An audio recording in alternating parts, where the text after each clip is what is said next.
Good morning, everybody. We're going to be talking about why we must all become digital citizens. So, digital citizenship is the responsible use of technology to learn, create, and participate.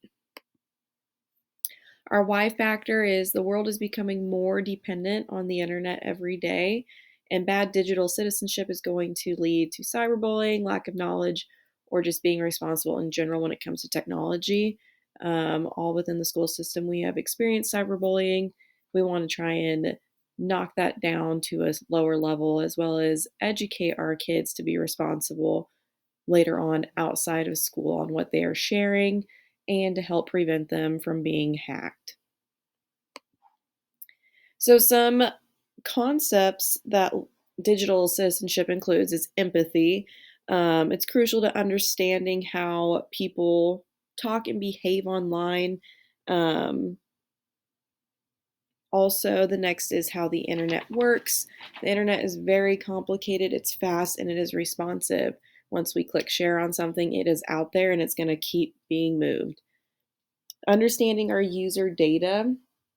So every website is going to collect data on the people who are using that website. And it's easy as looking at what you're looking at, or maybe they are collecting data on where your computer is being used at, like your address. Next is practicing digital literacy. Um, Practice reading information online and understanding what it means, where it came from. Is there any type of bias coming from it?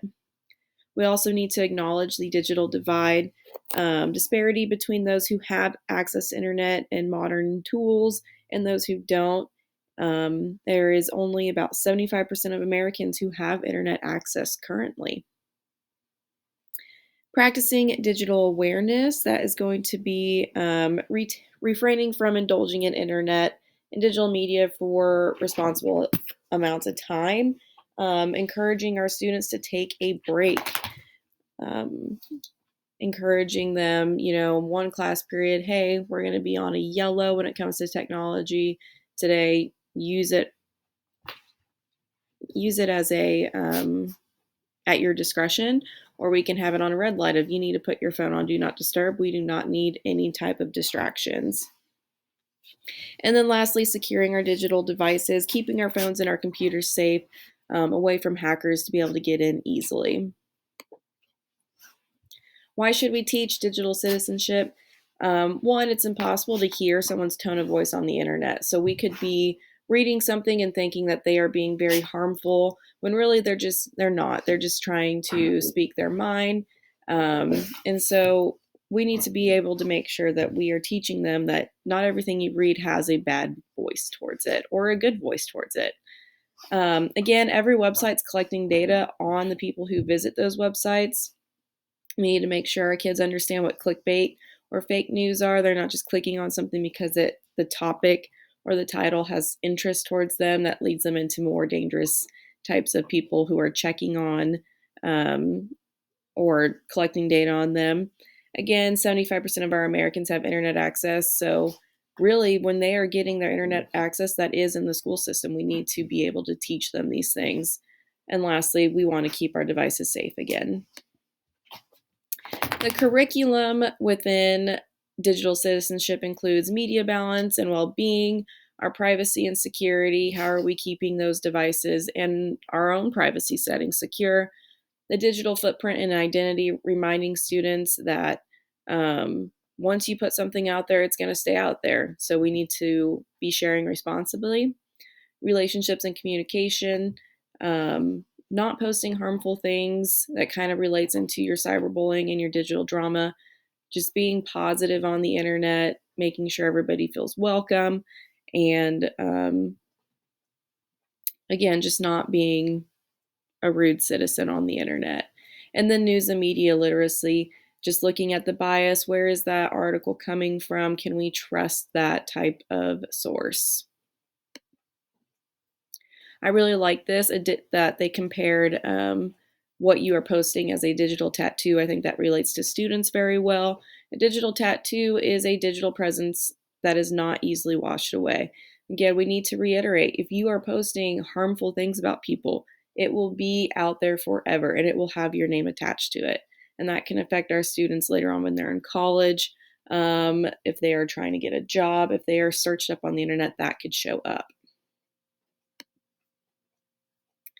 The risk of not teaching digital citizenship, we can have our students sharing personal information to people who don't deserve to know it. They could be in chat rooms and talking with strangers.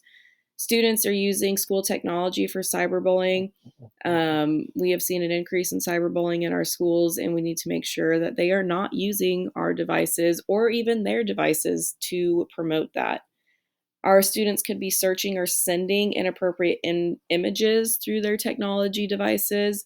And then we're also just not preparing our students for the digital world. The future is digital, and they're going to be doing a lot. There's more jobs that are remote and online, and we need to make sure that they have the tools to be able to be successful within those careers. Some tools to get started. We do have some options. So, the Children's Internet Protection Act is a federal law protecting children's information through the internet. Um, and it's something that we follow. We can use the E-rate federal program, and that's where our libraries and schools can apply for us to get new hardware for the schools, internet access, and telecommunications. That's how we got the Wi-Fi on our school buses. Um, but in order to receive that funding or to apply for that grant, we have to be in compliance of teaching internet safety to our minors. So we need to make sure that one, we are planning what we are going to teach. There's no requirement on how it's implemented, but they recommend 2 lessons per grade level of digital citizenship. Two, we need to implement that curriculum. So use the digital citizenship resources to decide what lessons we would like to implement and then implement them. And then lastly, we need to make sure we are documenting every lesson that we are doing. Have your teachers fill out a Google form that says we did this lesson on this date, so that way when we are audited for that E-rate grant or funding, that there are no discrepancies.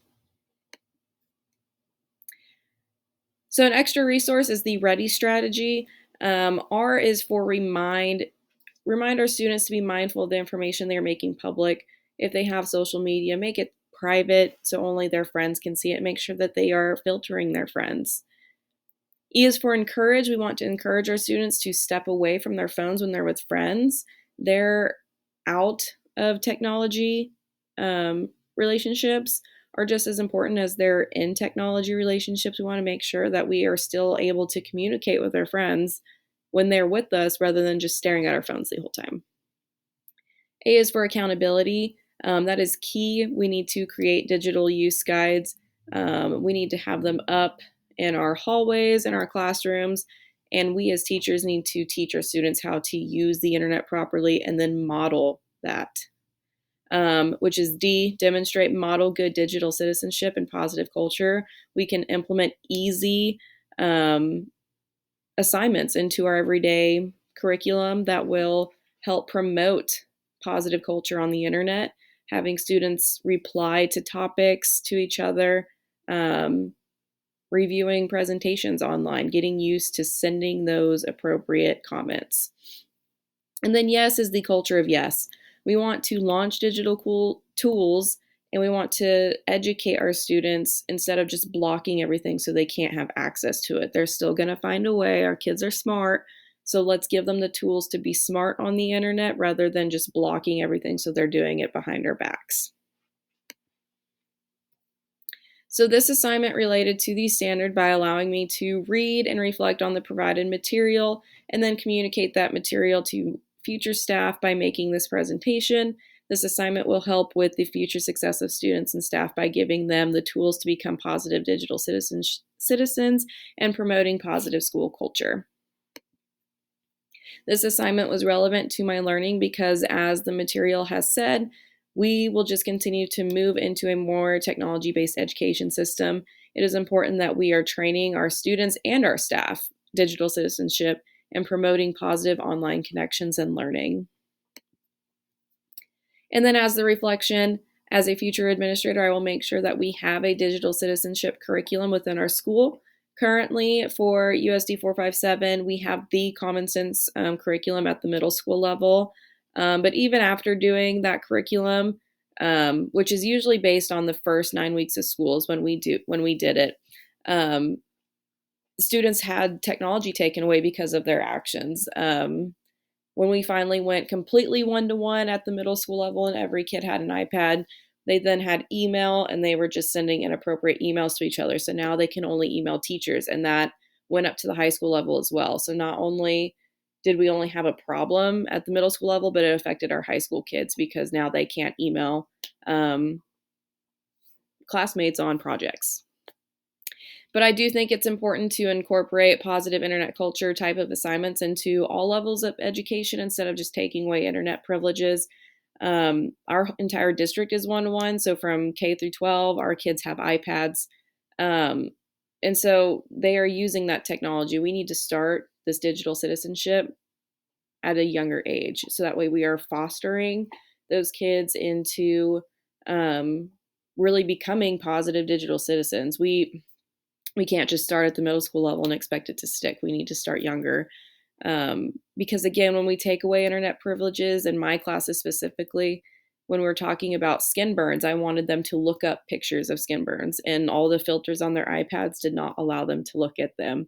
So then we had to have phones out, which I do not like phones in my classroom. So um, again, just let's incorporate positive internet culture instead of just taking away their privileges. And there's the references.